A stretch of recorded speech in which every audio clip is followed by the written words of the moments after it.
দিয়ে গেছেন নীল মণিহার। তার গীতিতে কবিতা পড়ার প্রহর এসেছে রাতের নির্জনে।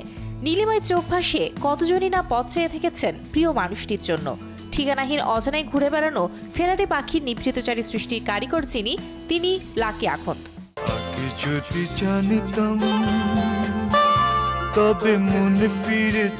তার সময় তিনি ছিলেন অন্যদের চেয়ে আলাদা।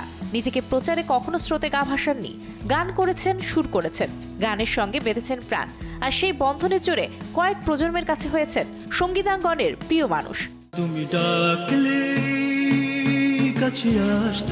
1956 সালের 7 জুন ঢাকার পাতলাখান লেনে জন্মগ্রহণ করেন এই শিল্পী।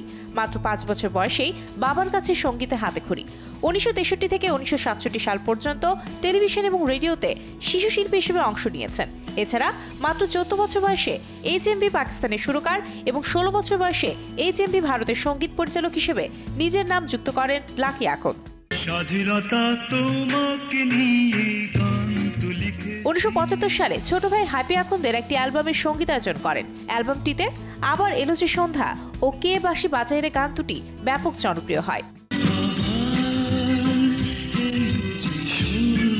1984 সালে লাকি আখন্দ তার নিজের নামে প্রথম একক অ্যালবাম প্রকাশ করেন। এই অ্যালবামের আগে যদি জানতাম, আমায় ডেকো না, মামুনিয়া ও এই নীলমণিহার গানগুলো এখনো ব্যাপকভাবে জনপ্রিয়।